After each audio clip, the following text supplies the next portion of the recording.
ಜೈ ಶ್ರೀರಾಮ್ ಎಲ್ಲರಿಗೂ ಮತ್ತೊಂದು ಸ್ವಾಗತ ಅಂತ ಹೇಳ್ತಾ ಸ್ವಲ್ಪ ಮುಂಜಾನೆ ಜಲ್ದಿ ಎದ್ದ ನೀರು ತೊಗೊಂಡ್ಕೊಟ್ಟೇನೆ ಯಾಕಪ್ಪ ಕೊಡಿ ನೀರಾಗಿದ್ದು ಸೊ ಅಲ್ಲೇ ನಾನು ಜಲ್ದಿ ನೀರು ತೊಗೊಂಡ್ಕೊಂಡೆ ನೀರು ತೊಗೊಂಡ ವಾಪಸ್ ಮನೆಗೆ ಬಂದ ಜಲ್ದಿ ಕೊಡ್ಕೊಂಡೆಲ್ಲ ಒಳಗೆ ತೆಗೆದಿಟ್ಟನ್ರಿ ಅದಂತರ ಕಿಟ್ಲಿ ತೊಗೊಂಡು ಹಾಲು ತೊಗೊಂಡು ಡೈರಿಗೆ ಹಾಲಕ್ಕೆ ಬನ್ರಿ ಅದಂತರ ಬಂಡೆ ನೋಡ್ರಿ ಹೆಂಗಿರ್ತಾನೆ ಅಷ್ಟೊಂದು ಮನೆಗೆ ಬಂದ ಮನೆಗೆ ನೀರು ಹೊಡಿದಿತ್ತು ಅದನ್ನ ಸ್ಟಾರ್ಟ್ ಮಾಡ್ಕೊಂಡ್ಬಿಟ್ನಿ ಕೆಲಸ.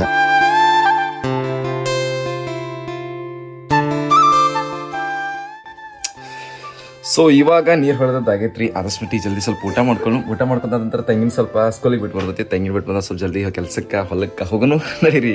ಅಷ್ಟ್ರಾಗ ಅವ ಫಸ್ಟ್ ಕ್ಲಾಸ್ ಬಿಸಿ ಅಡುಗೆ ಮಾಡಕತ್ತೀರಿ ಅದನ್ನೆಲ್ಲ ಊಟ ಮಾಡ್ಕೊಂಡು ಅಲ್ಲಿಂದ ತೆಂಗಿನ ಕರ್ಕೊಂಡು ಹೋಗಿ ನಾನು ಆಕಿನ ಸ್ಕೂಲಿಗೆ ಬಿಟ್ಟು ಬನ್ರಿ. ಬರೋಟಾಗ ಸಂದೀಪ್ ಭೇಟಿ ಅದ ಅಲ್ಲಿಂದ ಮನೆಗೆ ಬರೋಟಿಗೆ ಮೇವೆಲ್ಲ ಕತ್ತರಿಸಿ ಜಲ್ದಿ ಆದ್ಮೇಲೆ ದನಗಳು ಹಾಕಿನ್ರಿ. ಅಲ್ಲಿಂದ ಜಲ್ದಿ ಮತ್ತೊಮ್ಮೆಲ್ಲ ಮನೆಗೆ ನೀರು ಹೊಡೆದ್ರಿ. ಅದಂತರ ಸ್ವಲ್ಪ ಅಮಾವಾಸ್ಯೆ ಅದಕ್ಕೆ ಬೈಕ್ ತೊಗೊಳ್ ಸೈಡಿಗೆ ಚೋಟಿಗೆ ಮಾಮನು ಬಂದರು.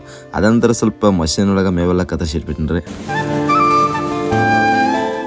ಮೇವನ್ನ ಈ ಥರ ಸಣ್ಣಾಗಿ ಕಟ್ ಮಾಡೋದ್ರಿಂದ ಮೇವನು ಉಳಿತೈತ್ರಿ, ಅದೇ ರೀತಿ ದನಗಳು ಜಲ್ದಿ ಜೀರ್ಣ ಆಗ್ತೈತಿ. ಸೊ ಅಲ್ಲಿಂದ ಜಲ್ದಿ ರೆಡಿಯಾಗಿ ನಾನು ಮಾಮ ಹೊರಗೆ ಹೋದೆ. ಯಾಕಪ್ಪ ಅಂದ್ರೆ ಸಿದ್ದೇಶ್ವರ ದೇವಸ್ಥಾನ ಅಮಾವಾಸ್ಯೆ ಇತ್ತು ದೇವಸ್ಥಾನಕ್ಕೆ ಹೋದ್ರೆ ಅಲ್ಲಿಂದ ಮಾಮನ ತೆಂಗಿನಕಾಯಿ ಕಪ್ಪರ ತೊಗೊಂಡ ಕಪ್ಪರ ಹಚ್ಚಿ ಅದಂತರ ತೆಂಗಿನಕಾಯಿ ಹೊಡೆದ ಒಳಗೆ ದೇವಾಲಯ ಒಳಗೆ ಹೋದ್ರಿ.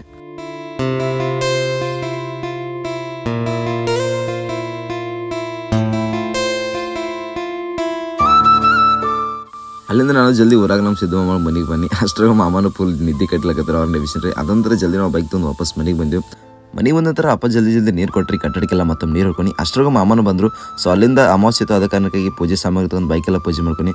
ಸೊ ಇವತ್ತು ಯಾಕೆ ಬೈಕೆಲ್ಲ ಪೂಜೆ ಮಾಡ್ಕೊಂಡು ಹೊಂಟೇನಪ್ಪ ಹತ್ರ ಕೆಳಗೆ ಹೋಗೋದಿತ್ತು. ಸೊ ಅಲ್ಲಿಂದ ಮಾಮನ ಕೆಳಗೆ ಹೋಗಿ ಬಂದಿದ್ರಿ. ಸೊ ಅವ್ನು ಆಗಿತ್ತಿರಲ್ಲ ಅದು ನಾಳೆ ಅಪ್ಲೋಡ್ ಮಾಡ್ತು. ಸೊ ಆದಷ್ಟು ಶೇರ್ ಕಮೆಂಟ್ ಫಾಲೋ ಮಾಡಿರಿ. ಸೊ ಇದೇ ರೀತಿ ನಿಮ್ಮ ಸಪೋರ್ಟ್ ಇಲ್ಲಿಂದ ನೆಕ್ಸ್ಟ್ ಸಿಗೋಣ. ಅಲ್ಲಿ ತನಕ ಜೈ ಶ್ರೀರಾಮ್.